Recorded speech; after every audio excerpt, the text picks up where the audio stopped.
Ever watch a video, a streaming series, or an ad featuring groups of friends and for the briefest of moments wonder, why can't I have that? We do that too. That's legit natural. Humans are generally social creatures, striving and thriving to get our group on. Oh, but how do we get there? Because you know you want meaningful friendships, not just a group for show. Ironically, that also means there's a lot on the line here. So you're nervous. Let's help you out with some tips. Even better, for this video, we have Avery and Terry to help provide examples where needed. Wave hello you two. Let's get started. Number 1, highlight similarities. As much as we know you're your own strong individual person, you will tend to get along better with someone who has at least some of the same interests. Sure, it was easier in school because everyone was stuck going to the same place, the same room every day for hours on end. So you were bound to talk to someone simply due to that frequency. That environment can be recreated now. By you, just participate or join in a group. Think of stuff you generally like. Is it cars? Maybe modding keyboards? Maybe I like pottery. I just joined a pottery class. Hey, me too. I saw you there. Seriously? You make the best of things. I didn't think you'd be in a class.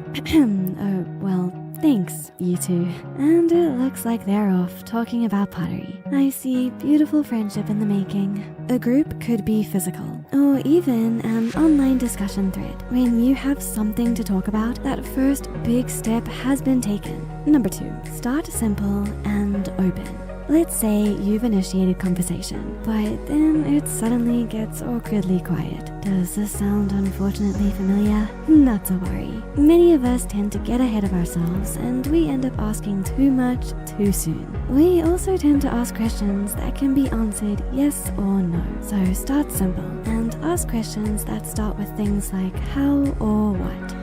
Terry, Avery, care to show what we're talking about? Sure, right. Hey Avery, I saw you walking a dog the other day. Is that yours? No. Okay guys, that's an example of closed questioning. Let's show them open. Right. Hey Avery, I saw you walking a dog the other day. How'd you get a dog?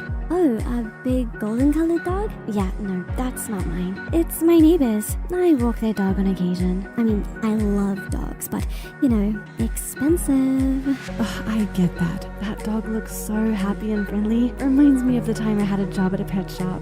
See? Open. This will give you more information, and you can then ask questions based on the answer that they gave you. This shows and confirms that you're listening to them and care about what they say.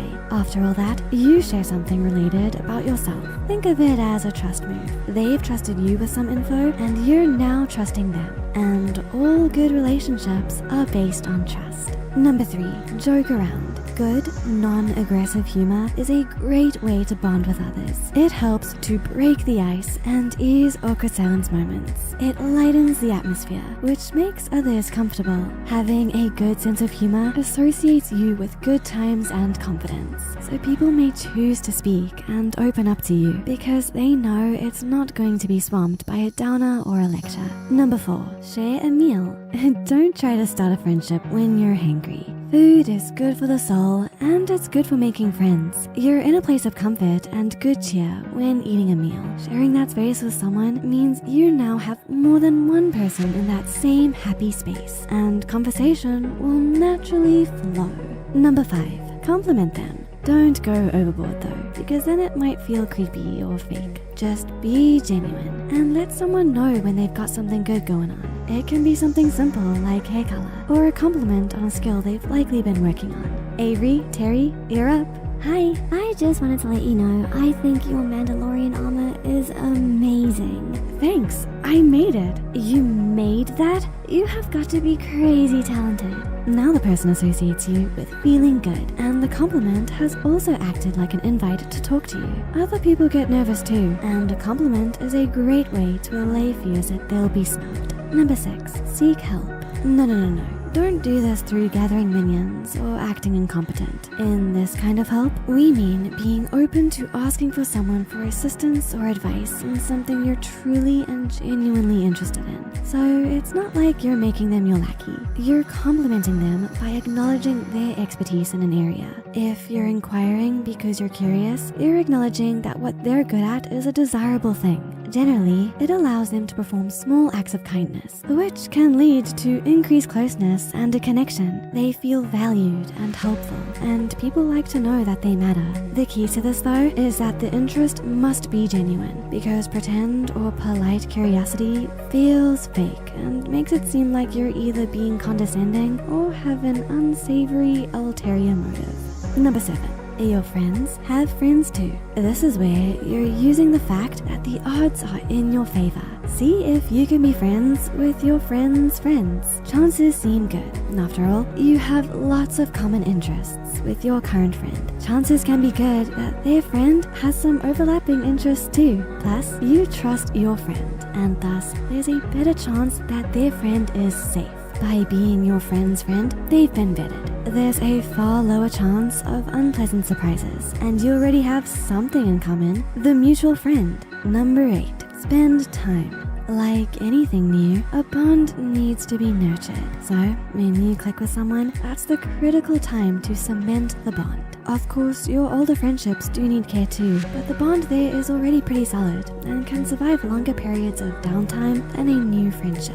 Pick an activity that allows you to actually get to know each other. Interact over social media, play games, or do that similar interest you have. Hey, that reminds me, Terry. I got some new clay, an extra potter's wheel, and some new designs. Wanna do some pot sculpting? Sounds great. I have so much to tell you from the last couple of weeks. See, these two can catch each other up and continue to feel relevant and needed in each other's lives. Number 9, dealing with doubts and fear. We all have these same doubts and fears. Mostly, it's about things we have very little control over. Like, what would that person think? What if it doesn't work out? Part of dealing with the doubts and fears is to realize that because we are all such varied individuals, no one can be good friends with everyone. Meaning, if your best efforts aren't reciprocated, that's not a failing on your part. Focus on why you're trying to be friends with the person, rather than worrying about their reaction, which you can't control. Approach them because you're genuinely interested, not faking concern. You're focusing on them, taking the spotlight off of you, and that can also help you feel less on the spot. Well, I was in this group and this one person was talking. They seemed to like all the same movies I liked. They'd even read this series of books I thought no one else had read. But when I tried to talk to them, they just insulted my opinions and kept shutting me down. Well then, it sounds like you approach them with an open mind and friendliness. If they slam the door in your face, that says more about them than you. That's right, Terry. That person's reaction was stating they would not be a good friend to you, Avery. You were genuine and good. Making friends can be hard because we tend to focus on what they want, and it can be easy to forget that what you really want is someone who gets along with you, not you bending over backwards to change who you are for them. Friends will, of course, have an effect on each other, but in the end, if you have to do a 180 to be someone's friend, are they really friends with you or just with the act? You are worthy of friendship, so go out there and get them. What have your experiences been in making friends? How did your best friendship start? Please share, comment, and discuss below. You can always make a new friend in us by hitting that like button. See you soon.